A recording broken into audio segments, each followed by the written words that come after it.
Pourquoi vous appelez ça une blague de mauvais goût? C'est sa manière de communiquer. Nous avions tous, pendant une longue période, apprécié ce qu'il faisait. Apprécié comment Kinshasa Makambo, Kin Makambo. C'était dans le même format. Il n'y a pas à regretter. Il est de quel parti, M. Molière? Il est de la FDC.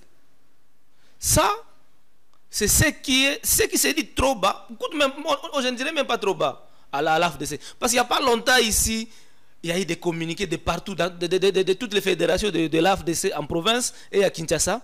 Il faudrait qu'on puisse revoir leurs accords avec l'Union sacrée, avec le pouvoir de Tshisekedi. Parce qu'ils n'étaient pas satisfaits de la façon dont ils sont représentés dans les institutions. Ils disent qu'ils ont plus de 40 députés, mais ils n'ont que 2 ou 3 ministères. Est-ce que le problème a été résolu à ce jour? Le problème n'est pas résolu. Parce qu'ils ne sont pas contents que Bati Lukwebo soit deuxième vice-président du Sénat. Pour eux, c'est Bati Lukwebo qui devrait être président du Sénat, vu, n'est-ce pas? Alors ça cache la frustration ou c'est une vérité? Ça ne cache pas la frustration, c'est une vérité parce que le pays va mal. Rien ne va au pays. Messieurs les journalistes, ce que lui il a dit en blaguant, comme vous l'avez dit, c'est ce que tous ceux qui sont à l'Union sacrée sont en train de se dire. Mais d'ailleurs, il est à féliciter, l'Union sacrée devrait le féliciter. Parce que lui, au moins, il a dit ce que les autres n'arrivent pas à dire. Si c'est ce qui se raconte au niveau de l'Union sacrée, alors on peut s'accorder à dire que le chef de l'État est désormais seul. Le chef de l'État, il a toujours été seul. L'Union sacrée ne l'aide pas. L'Union sacrée ne l'aide pas. Regardez la façon dont on a organisé les élections au Sénat. Il n'y a pas la discipline. C'est tout le monde. Regardez l'Assemblée nationale.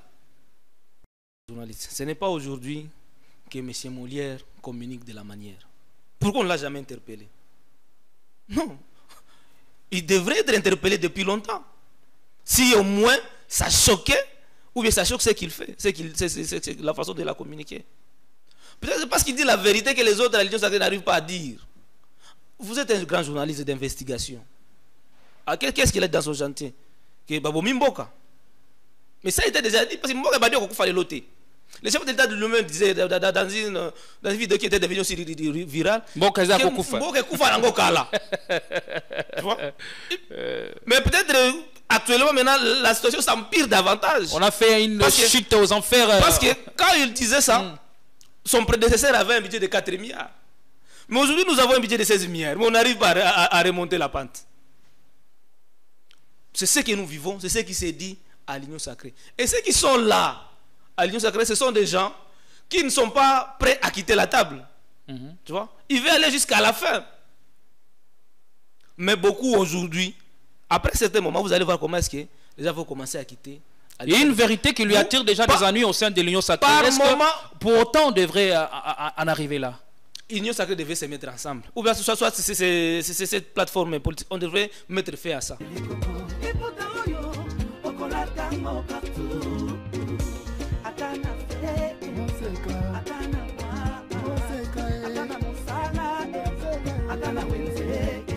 À 3,5, 4,5 ou 5,5 $, le wax de Maman Moseka vous rend inoubliable. Merci de nous contacter. Non à la balkanisation de la République démocratique du Congo. Le Congo restera un et indivisible.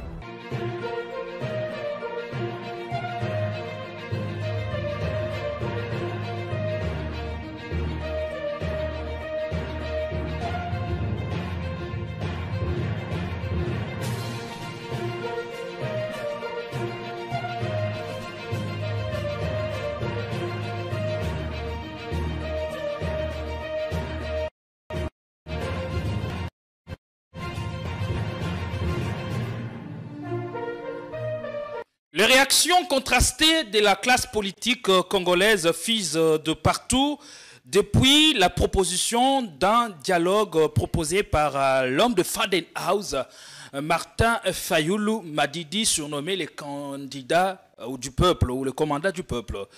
Eh bien, beaucoup de spéculations autour de ça. On se demande ce dialogue, ce sera sous quel format, avec sous quelle facilitation. Et beaucoup de questions que nous nous posons pour Martin Fayoulou. L'idée, c'est avoir un dialogue entre fils et filles du pays pour faire face à la menace de balkanisation qui guette la République démocratique du Congo. Avec ce dialogue, on pourra obtenir la cohésion nationale pour résorber la crise multiforme qui plombe le développement du pays. Mesdames et messieurs, encore pour ce nouveau numéro, nous avons le réel plaisir de recevoir M. Marius Moubalama, proche de Denis Mukwege, communicateur. Avec lui, on va voir quelle pense Denis Mukwege ou que pense sa plateforme, la plateforme qu'il dirige, bien entendu, quant à cette idée proposée par Martin Fayulu Madidi. Merci de nous recevoir, merci de nous choisir chez vous. Merci aussi à nos nouveaux abonnés, vous êtes des milliers à nous suivre à travers les 26 provinces, mais aussi à travers le continent. N'hésitez pas à vous abonner, à faire abonner aussi les autres pour créer une communauté, en tout cas solide, à travers laquelle l'info, le meilleur de l'info va circuler dans vos maisons et partout ailleurs. Merci d'être venu, M. Marius Moubalama.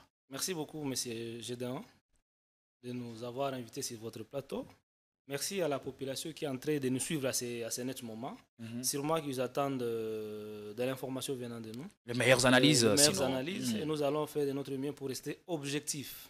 Le plus objectif possible. Le plus objectif possible pour apporter une petite connaissance sur laquelle nous avons. Comment d'abord la santé? Vous qui connaissez bien la partie Est, est-ce que la sécurité qui est délétère, ça permet aux populations de vivre et d'évacuer librement à leurs occupations? Vous savez que la situation sécuritaire à l'Est pose toujours problème. Depuis que l'état de siège a été instauré, ça fait 5 jours pour jour. La population ne cesse toujours de vivre dans des camps de réfugiés. Ils ont abandonné toutes les activités qu'ils menaient. Et dans des conditions aussi compliquées. Et certaines zones continuent à tomber entre les mains des agresseurs du pays. Et ça veut dire que la situation sécuritaire à l'est du pays n'est pas toujours au rendez-vous. Alors que nous avions parlé pendant un moment de comment on appelle ça, d'une diplomatie agissante. Et voilà, ça ne répond pas toujours. C'est pourquoi Dr Denis Mukwege dit que l'erreur que nous sommes en train de faire, c'est de pouvoir limiter les conflits que nous avons à un conflit national, disons un conflit bilatéral entre la RDC et le Rwanda, ou bien triangulaire RDC, Rwanda, Ouganda. On oublie le tireur de ficelle. Il n'est pas aujourd'hui un secret de polichinelle. Mais pourtant, vous qui êtes de l'Est, on vous accuse beaucoup de tirer des ficelles et des dividendes de cette situation. C'est ça ce que je vous dis. On essaie de limiter la question sécuritaire en RDC à un problème national, donc un problème des Congolais. Alors qu'il y a des tireurs de ficelles qui sont à l'extérieur du pays. Voyez. C'est une situation supranationale. Comme je disais, il est aujourd'hui un secret de polichinelle que la RDC est victime d'une guerre par procuration. Le tireur de ficelles utilise les proxys téléguidés, qu'on connaît bien, le Rwanda et l'Ouganda, pour continuer, n'est-ce pas, à nous maintenir dans la même situation ici et avoir la même mise sur notre matière première, le minerai qu'il y a à l'Est. Vous savez qu'à l'Est, il y a le minerai stratégique, dont le coltan et le cobalt, qui sont nécessaires pour l'industrie électronique aujourd'hui. Et pour avoir ces minéraux-là, on organise un commerce ou bien l'exportation transfrontalière en passant par le Rwanda et l'Ouganda. Et c'est les gens qui achètent ces minéraux-là, financent, utilisent ces pays pour nous agresser en fait d'avoir accès à ces minéraux-là. C'est pourquoi Denis Mukwege propose, n'est-ce pas, la conférence internationale pour la paix en RDC. On va y arriver, bien entendu. Donc, c'est ça le problème. Et à quel niveau se situe la faiblesse de la diplomatie congolaise à ce jour? C'est ça ce que je suis en train de dire. On n'arrive pas à toucher des questions profondes. La diplomatie congolaise, parce que depuis un certain moment, messieurs les journalistes, vous êtes sans oublier que c'est que l'actuel gouvernement ici est en train de faire, c'est ce que le gouvernement précédent faisait. N'est-ce pas? Le dialogue avec le rebelle, le dialogue avec le Rwanda et consorts, mais on n'a jamais abouti à des solutions durables. Rappelez-vous, messieurs les journalistes, c'est en 1999 qu'on se rencontre à Lusaka pour les mêmes problèmes. En 2002, la communauté internationale impose à la RDC d'organiser les dialogues à Sun City. On discute, ça débouche à quoi? Ça débouche au partage de pouvoir. En 96, On ne fait que du surplace. en 97, on tourne en en rond. 2007, on se retrouve encore à Goma, avec l'histoire de la création de CNDP et consorts. Des discussions, on fait mixage et brassage. On ne trouve pas toujours solution. Et tous ceux qui nous imposent cela, ils savent que non, la RDC n'est pas en train de toucher les questions profondes. Ceux qui financent le multinational appartenant aux puissances, aux grandes puissances du monde. Parce qu'ils savent que si on n'arrive pas à avoir le minerai qui est en RDC, les entreprises vont chuter. Et c'est pourquoi Denis dit que non, si nous allons à une conférence internationale, on aura l'occasion de discuter, de parler. Et quand vous parlez d'une guerre par procuration, comment mener la guerre ou encore répondre à la provocation du Rwanda qui est justement, qui a des puissances derrière lui, quand on sait que c'est une guerre par procuration que nous subissons. Est-ce qu'à cette époque, la solution ne nous imposait pas parfois d'y aller ainsi, en faisant le mixage et braxage? C'est ça que j'ai dit.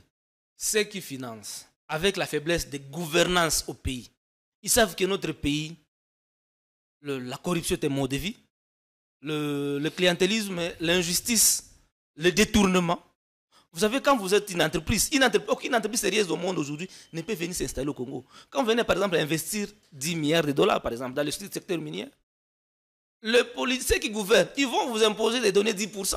Imaginez-vous 10% de 10 milliards. Qui est cet homme-là qui peut donner ça à quelqu'un d'autre? C'est déjà un capital énorme. Quand par exemple le fonds d'investissement est évalué à 10 milliards, quand il faut donner 10%, c'est énorme. C'est déjà une faiblesse à l'interne. Et ce qui pousse maintenant à ces multinationales-là de passer par des groupes armés. Par des groupes armés, par des pays agresseurs. Et les pays agresseurs brandissent, n'est-ce pas, des motifs qui ne tiennent pas debout. Parce que le motif que le Rwanda avance n'est pas vrai. Il dit que sa communauté n'est pas bien réussie, n'est pas... Non. Azarias a été vice-président dans ce pays. On a aujourd'hui Guissaro qui est ministre. Donc, ils sont là, ils sont bien assis depuis des années. Donc, ce sont des motifs qu'on avance pour distraire les Congolais dans la communauté. Les multinationales pillent systématiquement le pays. Mais bien reconnaissant que c'est une situation supranationale, mais ils ne vont pas oublier la dynamique interne. D'où l'idée, par exemple, de dialoguer entre fils et filles pour trouver des voies et moyens à la crise qui plombe le pays. Docteur Denis Mukwege n'est pas hostile à un dialogue à l'interne. C'est pourquoi il va encore plus loin. Il dit, avant qu'on aille à la conférence internationale pour la paix en RDC, commençons d'abord par le dialogue de renforcement de la conscience nationale. C'est ce que vous proposez? Dialogue de renforcement de la conscience nationale. Parce qu'au moins ce dialogue ici ne va pas déboucher au partage du pouvoir. Avec le dialogue que d'autres politiciens proposent dans leur format politicien, c'est pour déboucher, n'est-ce pas, au partage de pouvoir. Par exemple, Martin Fayulu qui parle de la cohésion nationale. Donc, ils vont encore se mettre ensemble, comme c'était le cas en 2016 avec le dialogue de Kodjo, après le dialogue de la Senko, qui ont débouché, n'est-ce pas, à des partages de pouvoir. Nous avions vu comment est-ce que certains cadres de l'IDP sont devenus des premiers ministres. Et les gens venaient de partout dans l'opposition des ministres. Mais est-ce qu'on a touché la cause profonde de la guerre? Est-ce qu'on a arrêté le velléité de la guerre? Pourquoi vous n'êtes pas inscrit dans le schéma ou dans le plan proposé par Martin Fayulu? Le dialogue ici de renforcement de la conscience nationale a pour but d'abord de remédier, n'est-ce pas, à la faiblesse étatique. Vous savez que nous avons un problème sérieux ici. Vous allez développer, mais pourquoi vous ne vous inscrivez pas dans l'ordre? Non, parce que la logique ici...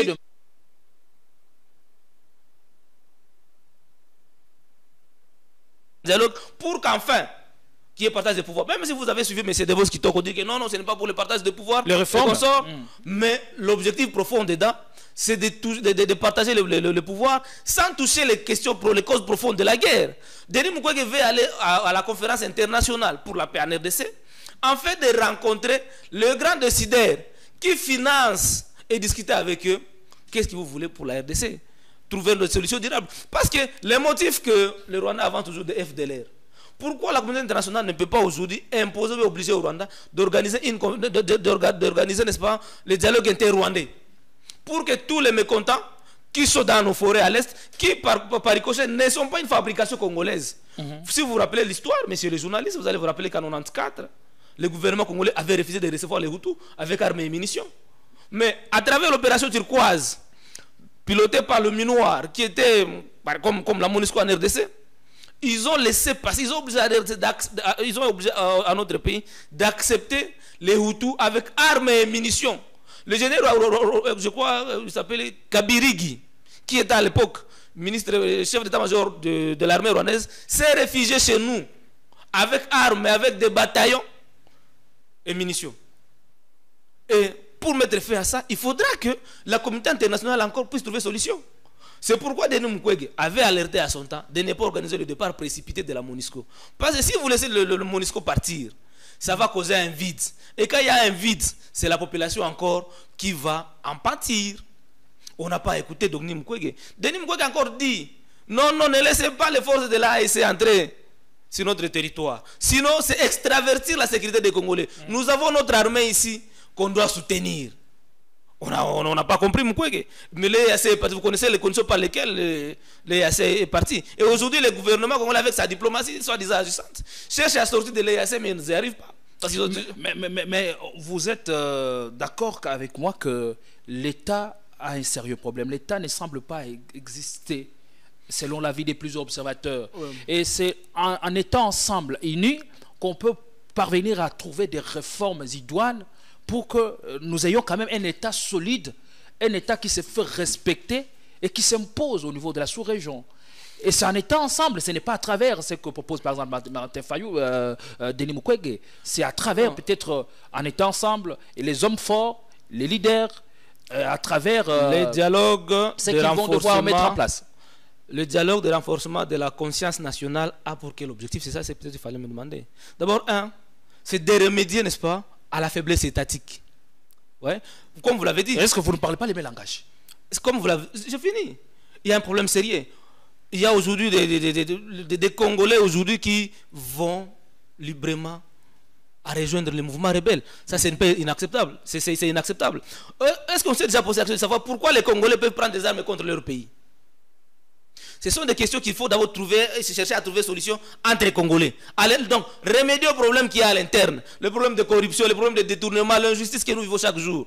Qu'est-ce qui pousse, chercher à savoir qu'est-ce qui pousse les Congolais, n'est-ce pas, à rejoindre les mouvements rebelles. Mais c'est à travers des réformes rigoureuses qu'on peut y Au-delà de ça, c'est rassurer, n'est-ce pas, de trouver le mécanisme pour que lorsqu'il y a élection dans notre pays, qu'on n'ait pas des élections triquées. Parce que cela crée aussi, n'est-ce pas, des conflits.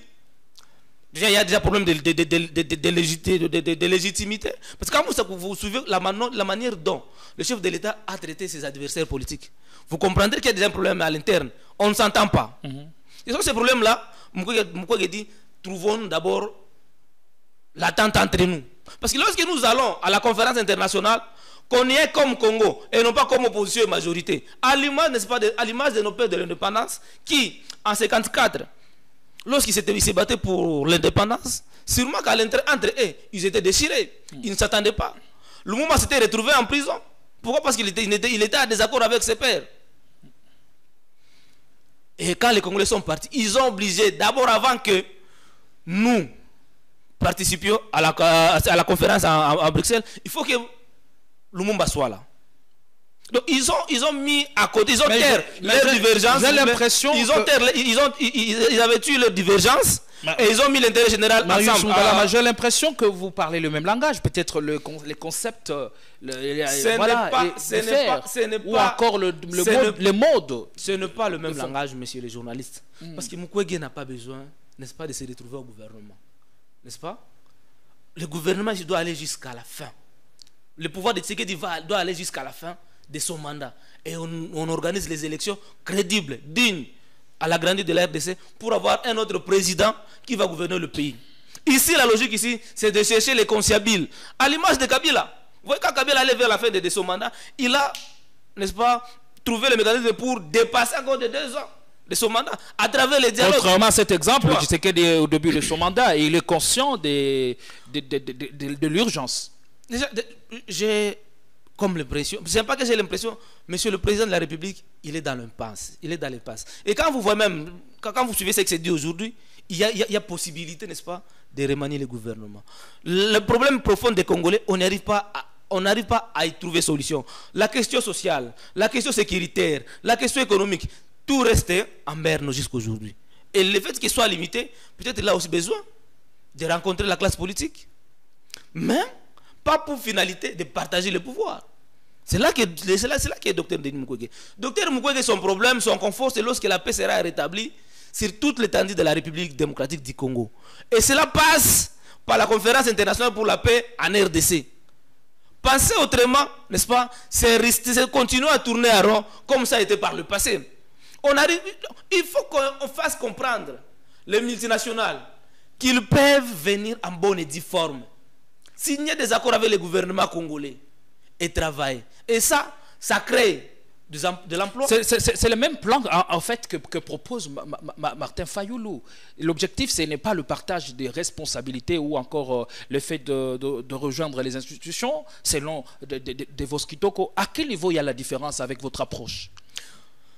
Quand vous évaluez tous les dialogues que nous avions connus, de 99 jusqu'à aujourd'hui, qu'on appelait toujours des dialogues de cohésion nationale et tout, ça débouche à quoi? Ça débouche toujours à de partage de pouvoir. Et quel est le langage des politiciens? C'est ça le langage. On peut s'inspirer de ces dialogues passés pour faire autrement. C'est le même langage. On a déjà de l'expérience. C'est le même langage, n'est-ce pas, de Devos Kitoko.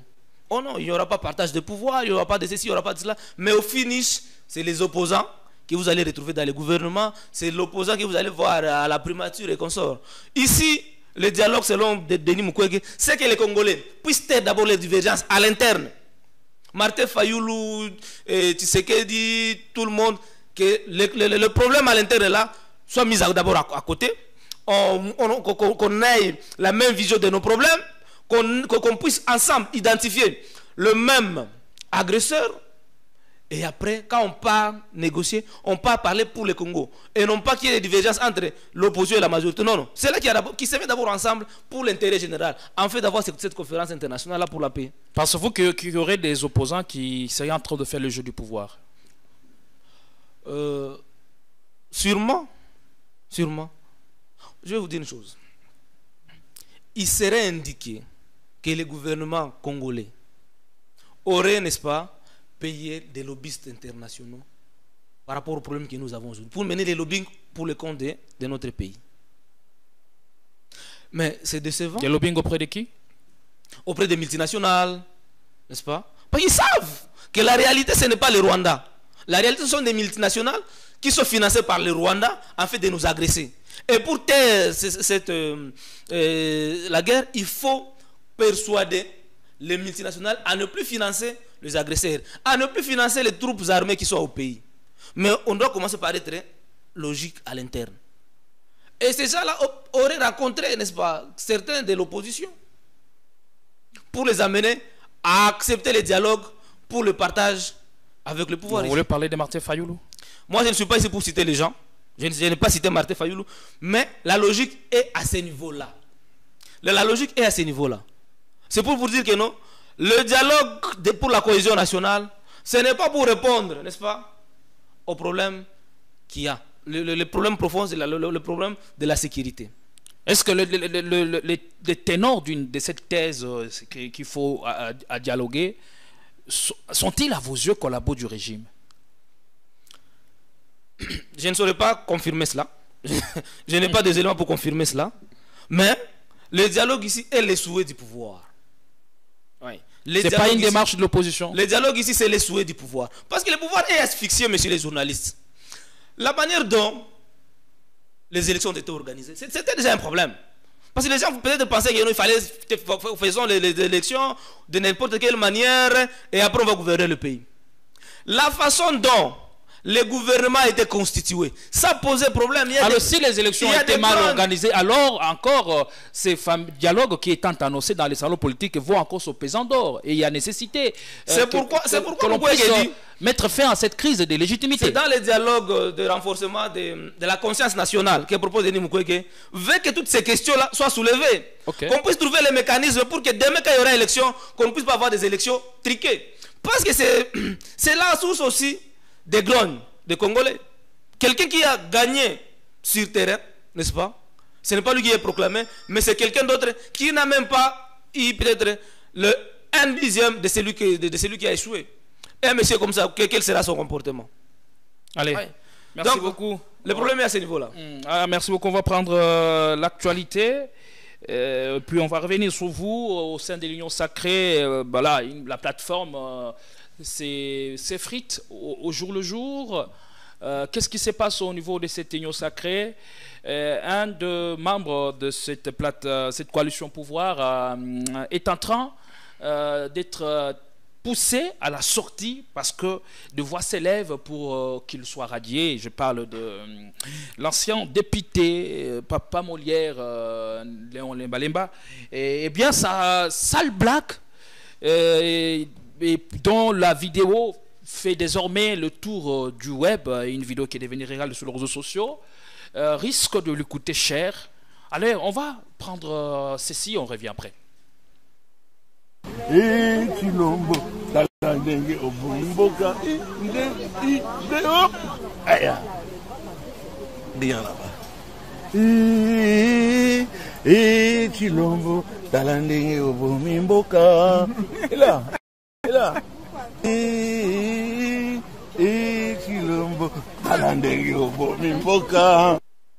Une blague de mauvais goût, en même temps, c'est une vérité qu'il fait passer sous cette blague, comme on dit, le vin, la vérité dans le vin. Pourquoi vous appelez ça une blague de mauvais goût? C'est sa manière de communiquer. Nous avions tous, pendant une longue période, apprécié ce qu'il faisait. Apprécié comment Kinshasa Makambo, Kin Makambo. C'était dans le même format. Il n'y a pas à regretter. Il est de quel parti, M. Molière? Il est de la FDC. Ça, c'est ce qui s'est dit trop bas. Même, je ne dirais même pas trop bas à la FDC. Parce qu'il n'y a pas longtemps ici, il y a eu des communiqués de partout, de toutes les fédérations de la FDC en province et à Kinshasa. Il faudrait qu'on puisse revoir leurs accords avec l'Union Sacrée, avec le pouvoir de Tshisekedi. Parce qu'ils n'étaient pas satisfaits de la façon dont ils sont représentés traités dans les institutions. Ils disent qu'ils ont plus de 40 députés, mais ils n'ont que 2 ou 3 ministères. Est-ce que le problème a été résolu à ce jour? Le problème n'est pas résolu. Parce qu'ils ne sont pas contents que Bati Lukwebo soit deuxième vice-président du Sénat. Pour eux, c'est Bati Lukwebo qui devrait être président du Sénat, vu, n'est-ce pas? Alors sa position à l'Union Sacrée. Ça cache la frustration ou c'est une vérité? Ça ne cache pas la frustration, c'est une vérité parce que le pays va mal. Rien ne va au pays. Messieurs les journalistes. Ce que lui, il a dit en blaguant, comme vous l'avez dit, c'est ce que tous ceux qui sont à l'Union Sacrée sont en train de se dire. Mais d'ailleurs, il est à féliciter, l'Union Sacrée devrait le féliciter. Parce que lui, au moins, il a dit ce que les autres n'arrivent pas à dire. Si c'est ce qui se raconte au niveau de l'Union Sacrée, alors on peut s'accorder à dire que le chef de l'État est désormais seul. Le chef de l'État, il a toujours été seul. L'Union Sacrée ne l'aide pas. L'Union Sacrée ne l'aide pas. Regardez la façon dont on a organisé les élections au Sénat. Il n'y a pas la discipline. C'est tout le monde. Regardez l'Assemblée nationale. Qu'est-ce que voudrait dire cette gestuelle? Qu'est-ce que cela vous inspire, vous, en tant que communicateur? Je dis ceci, messieurs les journalistes. Ce n'est pas aujourd'hui que M. Molière communique de la manière. Pourquoi on ne l'a jamais interpellé? Non. Il devrait être interpellé depuis longtemps. Si au moins ça choquait, ou bien ça choque ce qu'il fait, c'est la façon de la communiquer. Peut-être parce qu'il dit la vérité que les autres à l'Union Sacrée n'arrivent pas à dire. Vous êtes un grand journaliste d'investigation. Qu'est-ce qu'il a dans son chantier? Que Babo Mimboka. Mais ça a été déjà dit parce que Mimboka a dit qu'il fallait l'ôter. Le chef de l'État de lui-même disait dans une vidéo qui était devenue aussi virale Mboka Koufa Nangokala. Tu vois? Mais peut-être actuellement maintenant la situation s'empire davantage. On a fait une chute aux enfers. Parce que quand il disait ça, son prédécesseur avait un budget de 4 milliards. Mais aujourd'hui nous avons un budget de 16 milliards. Mais on n'arrive pas à remonter la pente. C'est ce que nous vivons, c'est ce qui s'est dit à l'Union Sacrée. Et ceux qui sont là à l'Union Sacrée, ce sont des gens qui ne sont pas prêts à quitter la table. Tu vois? Ils veulent aller jusqu'à la fin. Mais beaucoup aujourd'hui, après certains moments, vous allez voir comment est-ce que les gens vont commencer à quitter. Il y a une vérité qui lui attire déjà des ennuis au sein de l'Union Sacrée. Est-ce que pour autant on devrait en arriver là? L'Union Sacrée devait se mettre ensemble. Ou bien soit c'est cette plateforme politique. On devrait mettre fin à ça. Et que le président s'organise autrement pour trouver des gens qui pourront bien l'accompagner. Aucune utilité de son existence? Ça nous sert à quoi? Ça sert à quoi? Ça sert à quoi? Ça ne sert à rien. Aujourd'hui, ça ne sert à rien. Je vous donne l'exemple en 2015, le Sénat. de Kengo, Léo Kengo Adondo. Vous savez comment ça avait sauvé le pays? Lorsque le PPRD voulait revoir Kabila pour un 3e mandat, à l'Assemblée nationale, la loi était déjà votée. Il fallait que le Sénat donne son quitus. La population s'était levée. Et au Sénat, M. Kengo avait, avec les sénateurs, bloqué cette loi-là. Kabila n'est plus président de la République aujourd'hui. Est-ce que le Sénat que nous avons aujourd'hui là est à mesure de prendre une décision comme ça? Voilà. Toujours dans l'actualité, on annonce que notre compatriote Jimmy Kitenge du Front commun, du PPRD, serait dans le collimateur des personnes non autrement identifiées jusque-là, des messages, des menaces. Il reçoit des messages, des menaces sur tout le jour, sur toute les plateformes. Eh bien, il serait en danger et même en insécurité. À partir de ce jour, il a communiqué avec nous ce matin. De plus en plus, l'opposition semble être menacée. Est-ce que on est en train de vivre un véritable recul démocratique? Ah oui, ça on peut le confirmer. Les membres de l'opposition. En fait, la liberté n'est plus au rendez-vous comme c'était par le passé. Et je crois que de ce côté-là, de ce point de vue-là, il faudra que le pouvoir puisse encore revoir encore autrement. Rectifier les tirs. Parce que les combats... Est-ce que quelque part c'est parce que l'opposition vous dérangez? Les combats, nous l'avions mené ensemble pour amener Kabila à quitter le pouvoir avec l'UDPS. Mais tout ce que nous avions décrié à son temps, c'est ce que nous sommes en train de vivre aujourd'hui. C'est ce que nous sommes en train de vivre aujourd'hui. Le président Tshisekedi, pour moi, personnellement, c'était la personne... Pour moi, il n'était pas appelé à développer les choses, le pays, mais plutôt à remettre le pays sur les rails d'un pays de droit, sur les rails d'un pays en voie de développement. Mais depuis un certain moment, le pouvoir est écarté de ce chemin-là et c'est déplorable. C'est déplorable. Alors, qu'est-ce qui nous reste? Il faut consolider l'unité nationale. C'est ça dont on parle ici, dans les dialogues national pour le renforcement de la conscience nationale. Ce sont des questions qu'il faudra soulever pour que tout le monde puisse se sentir à l'aise. Ouais. La mauvaise répartition de revenus nationaux. Aujourd'hui, les détournements peuvent devenir monnaie courante, mode de vie.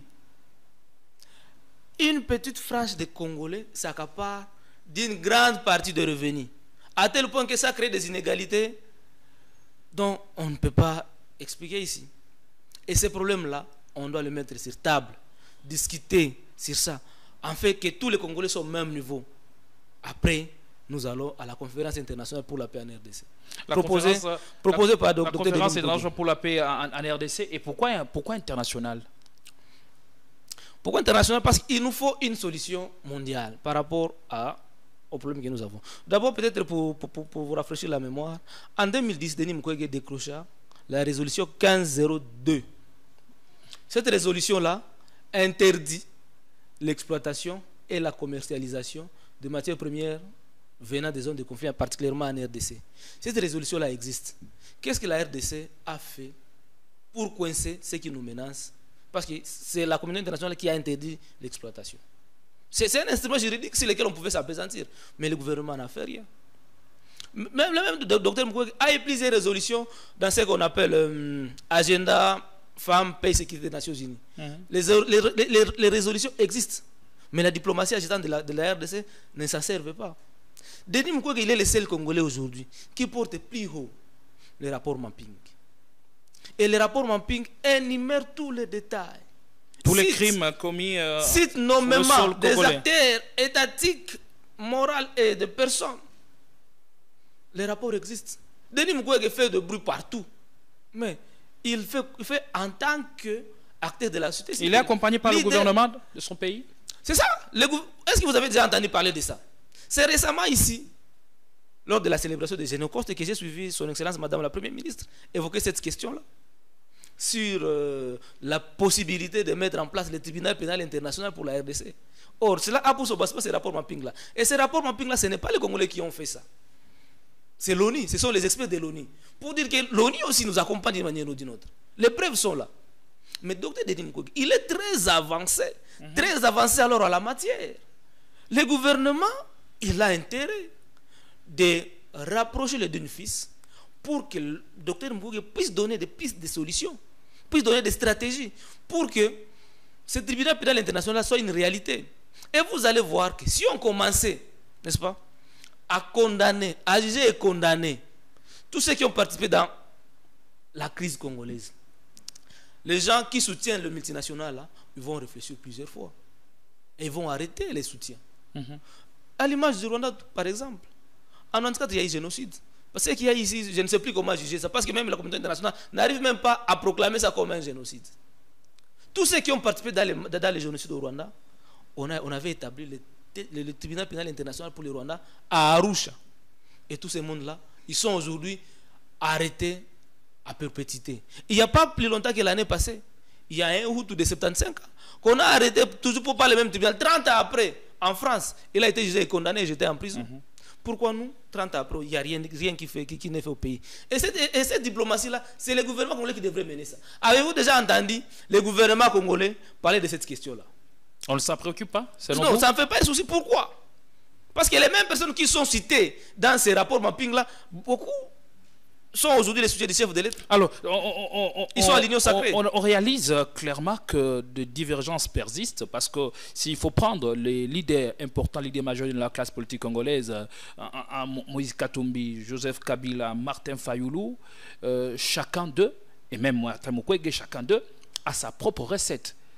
Alors, c'est là où vous ne voyez pas qu'il faut impérativement nous mettre ensemble pour définir quelle devrait être notre politique interne et la recette qu'il nous faut appliquer pour mettre fin à toutes ces crises. Vous m'amenez toujours à me répéter, messieurs les journalistes, et ce n'est pas quand même mauvais pour ceux qui sont en train de nous suivre. Non, parce que là, je soulève la question de divergence, parce que vous ne parlez pas le même langage. Oui. Et non plus, vous ne pouvez pas venir avec l'idée de faire imposer vos arguments ou votre recette. Il faudra faire des récessions ou accepter ce qu'on devrait faire ensemble. À Kinshasa, quand je parle de Kinshasa, je vois le pouvoir, je vois l'opposition, Martin Fayoulou et consort. Pour eux, le conflit c'est entre la RDC et le Rwanda. Ouais. Pour eux, c'est ça. Alors que le problème est ailleurs. Les Rwandais, ce ne sont que des proxys télécommandés, téléguidés, qu'on utilise pour nous attaquer. Pourquoi la communauté internationale laisse que les ADF Nalo soient toujours dans nos forêts depuis que Yoweri Museveni est au pouvoir? Pourquoi la communauté internationale laisse que nos populations soient tuées, violées par les FDLR qui sont dans nos forêts depuis 30 ans? Mais c'est à nous qu'on demande à organiser les dialogues. Et on organise les dialogues, mais on ne trouve pas toujours solution. Pourquoi ne pas demander aujourd'hui au Rwanda et à l'Ouganda d'organiser les dialogues inter-rwandais, inter-ougandais, pour que les problèmes de FDLR que la solution soit trouvée au Rwanda et non pas au Congo? Pourquoi l'armée ougandaise doit entrer dans notre territoire pour suivre les Ougandais qui sont dans la forêt? Vous pensez qu'on est très mal parti dans ces processus qui a commencé à Nairobi et maintenant au Rwanda? C'est pour dire que la dimension de ces conflits n'est pas une dimension nationale. Ce n'est pas une dimension nationale, c'est une dimension internationale. Et on ne peut pas se soustraire de la communauté internationale parce que nous faisons partie de la communauté internationale. Et nous avons le droit, messieurs les journalistes, qu'on doit réclamer à la communauté internationale. Rappelez-vous que nos aïeux, nos valeureux parents, grands-parents, ont participé au maintien de la paix sur le plan international. Et aujourd'hui, nous avons à Kinshasa des avenues qui commémore la victoire de la force publique. Vous avez Birmanie, vous avez Gambela, vous avez Kigoma. Ce sont des cités que nos forces en l'honneur à CFRDC après la première guerre mondiale combattu. Alors, c'est normal que Denis Mukwege puisse dire que la communauté internationale puisse trouver aussi solution. Mais également, nulle part Mukwege n'a jamais demandé à ce que la communauté internationale vienne combattre pour nous. Ou bien la communauté internationale trouve solution à nos problèmes. Mukwege n'a jamais dit ça. Mukwege, pour lui, c'est nous-mêmes qui devons accepter les sacrifices suprêmes, qui devons nous battre pour que la paix soit une réalité, pour défendre nos territoires. Rappelez-vous, messieurs les journalistes, Ramaphosa a été poursuivi, a été pourchassé par ses compatriotes. Pourquoi? Parce que certains de ses compatriotes ont perdu leur vie sur le territoire congolais. Et ça frise même la honte pour nous Congolais, si c'est d'autres personnes qui doivent commencer à venir mourir sur notre territoire. Le pouvoir ici n'a fait pour faire monter notre armée à un certain niveau. Le pouvoir de Kinshasa n'a rien fait pour extirper de l'armée congolaise les infiltrés. Parce que le mixage, le brassage... Mais pourtant, on en parle tout le jour. Et pourtant, on en parle toujours. Dis-moi combien qu'on nous a présenté comme des infiltrés. Ils sont là. Et le dialogue ici, le dialogue, le processus de Luanda, le dialogue que propose Martin Fayoulou, le processus de Nairobi, la finalité risque d'être le brassage, que les rebelles du M23 puissent entrer dans l'armée. Heureusement, pour ça, je salue que le président soit catégorique. Le partage du pouvoir, quelqu'un de l'opposition prend la primature, quelqu'un d'autre tel ministère, et du coup, on tourne à rond. On ne trouve pas de solution par rapport à la paix durable. Parce qu'il faut une paix durable. Les politiciens sont véreux, sont mauvais. Ils savent, quand nous allons en dialogue, on partage le pouvoir. Ils savent qu'ils ne touchent pas la question profonde de la sécurité en RDC. N'est-ce pas? Parce que ça leur profite. Ça leur profite. Rappelez-vous, après San City, il y avait Amnesty. Ils ont eu le pouvoir. Ils ont pris les armes contre le pays. Mais après dialogue, ils deviennent de ministres, ils deviennent de PDG. Non, Mukwege n'est pas dans ces logiques-là. Mukwege, c'est le dialogue pour le renforcement de la conscience nationale qui nous permettra d'être sur la même diapason. Tous les Congolais, Mukwege, Martin Fayoulou, Félix Tshisekedi, Moïse Katumbi, sur le même niveau. Et pourquoi pas Joseph Kabila Joseph Kabila également. Ah oui, c'est aussi un acteur majeur. Qu'on soit à la même diapason, même niveau. Comme ça, quand nous allons à cette conférence internationale-là, que nous parlons au Congo, nos divergences seront tues, seront mises à côté, et on défend d'abord l'intérêt. Et en attendant le processus de paix de Luanda, est-ce qu'il donne des signaux? Vous voyez que... Déjà récemment, ici, ils ne se sont pas entendus. Mais à un moment donné, le gouvernement congolais était prêt à accepter que l'armée congolaise peut traquer, n'est-ce pas, les FDLR, les désarmer, les démobiliser. Mais comment on va les désarmer, les mobiliser qui sont devenus, qui sont presque partout actuellement? C'est là que c'est un piège. C'est là que c'est un piège. Les cheval de Troie. On ne va pas trouver solution à cette question-là. Et le Rwanda va encore revenir à la charge. C'est pour dire que de la présence de troupes rwandaises sur notre sol, c'est l'FDLR. Ce sera un prétexte. C'est toujours ça. Depuis 1999, ça a toujours été ça, le prétexte. Et du coup, on s'est en train de tourner à rond. C'est pourquoi on propose la conférence internationale pour la RDC.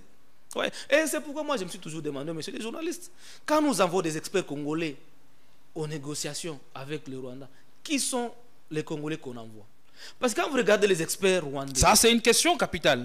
Quand vous regardez les experts rwandais, on envoie qui? Des aguerris, des personnes aguerries. Vincent Biruta, plus de 20 ans dans le gouvernement, sans interruption. Ministre, président du Sénat au Rwanda. Il connaît la question congolaise, parce que c'est leur fabrication avec la communauté internationale. On envoie qui? James Kabarebe. Qui a été chef d'état-major ici. Il est venu. Il connaît la réalité des chenaux. Il est venu à pied jusqu'à Kinshasa. Il connaît la carte de la RDC par cœur. Mais nous, on envoie qui? Et ce sont ces mêmes gens qui ont créé cette situation ici.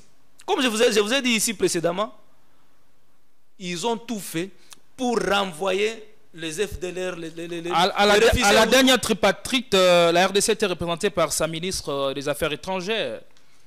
Mais quel est le parcours politique de l'actuel ministre des Affaires étrangères? Quelle est la maîtrise qu'elle a de la question ici? Parce que je parie qu'elle vient de la diaspora. La lecture de ceux qui sont dans la diaspora... Il faut aussi avoir des épaules pour relever les défis, même si on n'a pas un très très grand parcours. Mais aujourd'hui, on en est où? Quelle est maintenant la suite de ce dialogue? Même Christophe Lutunou n'a pas été à mesure de mener de conduire des discussions. Parce que quand il quitte, parce qu'il était bon aux affaires étrangères, il serait reconduit. Il n'a pas été à mesure. Mais bon, ce n'est pas si... Rappelez-vous, quand... Non, être reconduit dépend aussi des enjeux politiques, du poids. Quand Vital Kamerhe était parti, c'est pas moi, dans une conférence au Canada, conférence de parlementaires francophones, quand il a évoqué cette question ici de Rwanda, vous avez vu comment est-ce que les lignes avaient bougé? Pourquoi? Parce que Kamerhe a été dans toutes les négociations. Il a été dans tous les processus. Il connaît cette question-là. Il dit, mais le Parlement doit aider le chef de l'État. Il y a la diplomatie parlementaire. Il a démontré noir et blanc que le motif avancé par le Rwanda, c'est faux. Parce qu'au Congo, ici, on a connu Azarias comme vice-président de ce pays. On a connu pas Roubert, mais Moïse Rugabo comme ministre de Finances. On a connu la communauté Banyamulenge. Ils sont toujours, jusqu'à aujourd'hui, ils sont là à travers Guissaro. Donc les motifs qu'ils avancent ne tiennent pas le coup. Et la communauté nationale le sait.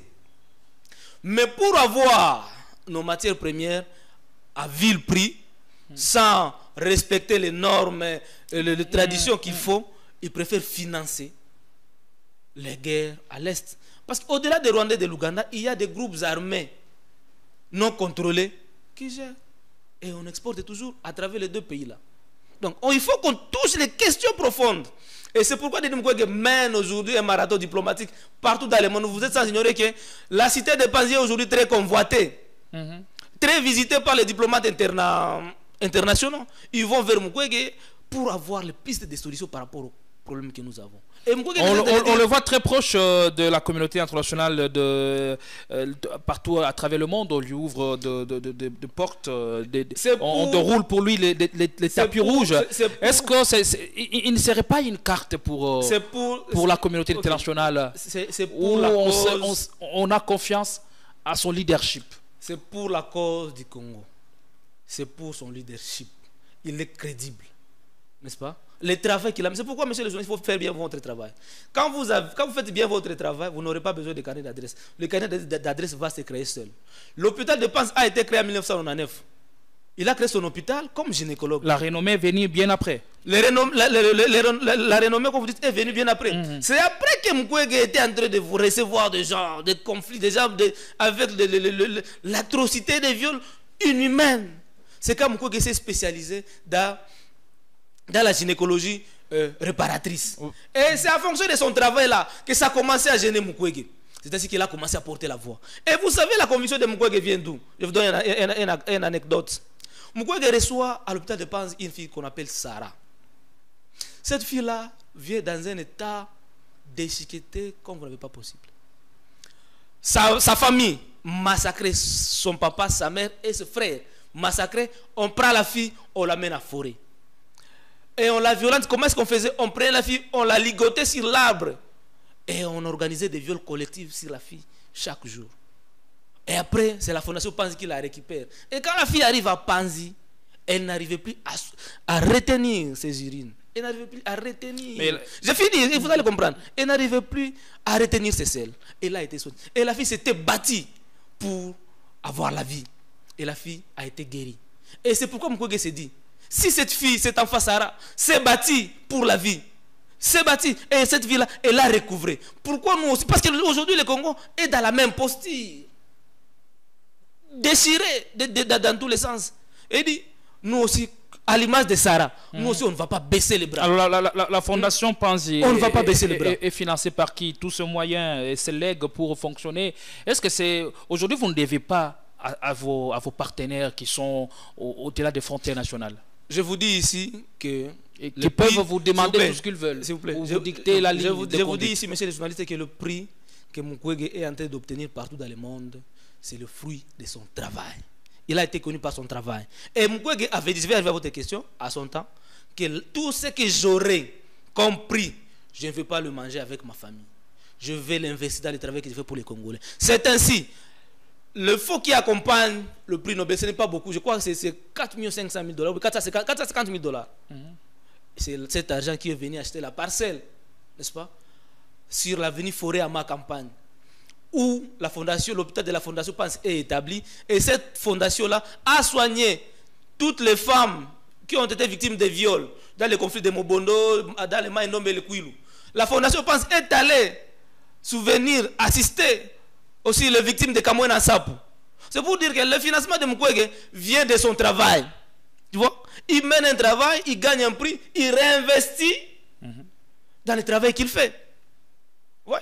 Et ce que Mukwege fait, c'est le gouvernement congolais qui développe ça au Congolais. Après avoir réparé les femmes, vous voulez réparer le Congo. Et c'est ça même le titre de son programme, de son projet de société. Réparer des fautes à comble la République démocratique du Congo. Et il a fait un bon diagnostic, Dr Denis Mukwege. Le chef de l'État lui avait lancé une pique lors de la dernière campagne électorale que réparer les femmes, ce n'est pas la même chose que réparer les pays. Et que la RDC n'est pas comme le corps des femmes. Allez, voilà, ça c'est mal comprendre les problèmes que nous avons au Congo. Et c'est décevant, si ça peut venir à ce niveau-là. Les problèmes que nous avons aujourd'hui, c'est très profond. C'est très profond. Les politiciens qui sont autour de Félix Tshisekedi, n'est-ce pas? Qu'est-ce qu'ils ont fait de mieux que Mukwege? Jamais quiconque a défi. Tous ceux qui sont là, les politiciens autour du président de la République. Qui a fait mieux sur le plan social, sur le plan économique, pour l'intérêt de la population? Mukwege a construit des hôpitaux qui soignent gratuitement d'ailleurs. Vous parlez de la gratuité de maternité. Mukwege en a donné. Mukwege a construit des maisons pour les déplacer. Mukwege a construit des écoles. Mukwege amène des soutiens psychologiques et financiers à des femmes violées. Vous savez, on a voulu s'attaquer aux femmes pour détruire encore davantage les Congolais. Vous savez que le ménage aujourd'hui au Congo, c'est tenu par les Congolais. Les politiciens ont tout fait pour qu'il n'y ait pas de travail, pour que les taux de chômage soient élevés, pour que nous, les hommes, vous et moi, on ne puisse pas avoir les revenus pour tenir nos familles. Mais Mukwege, c'est pourquoi nos agresseurs ont commencé à s'attaquer aux femmes qui apportaient les soucis aux familles. Mais Mukwege relève encore. Merci beaucoup. Vous voyez? Donc tous ceux qui disent que non, Mukwege n'est pas politique, Mukwege n'a pas besoin de faire la politique de la télé. Lui, il est dans les faits, lui, il est dans les actions. C'est pourquoi on a porté une campagne de diffamation contre Mukwege pour tenir ton image. Merci. Mais malgré ça, il continue ce bonhomme de chemin pour le bien de la population. Beaucoup de choses encore qui restent à dire sur cet homme, sur ce qu'il fait. Eh bien, vous avez suivi la recette de Denis Mukwege, la proposition ou encore la recette pour résorber des fonds comme la crise sécuritaire et même à tous les niveaux qui plombent notre pays. Marius Moubalama, merci d'être venu. C'est un honneur. On n'aura pas tout fini, bien sûr, mais ce n'est qu'une partie remise. C'est un honneur aussi pour moi de me retrouver sur ce plateau de Politico. Je connais le combat que vous portez contre la balkanisation. Continuez sur cette ligne-là. Et rassurez-vous que le Congo restera uni et indivisible. On nous a légué, le pouvoir actuel a pris ces pays avec les frontières, avec 2 345 km². Aujourd'hui, si on vous demandait la superficie du pays, je ne sais pas si vous serez à mesure d'en donner. Mais rassurez-vous que les Congolais, vous et nous, avec le soutien de notre armée, qui sera réformé selon le plan de paix de Denis Mukwege, nous serons en mesure encore de récupérer tout notre territoire conquis. Le Congo restera indivisible, certainement, avec votre soutien. C'est pourquoi nous n'arrêtons jamais et nous ne reculons pas d'un seul pas pour vous servir. Merci de votre fidélité. Bonsoir chez vous. Nous vous retrouvons plus tard avec beaucoup d'autres émissions sur votre chaîne Politico RDC. Portez-vous bien.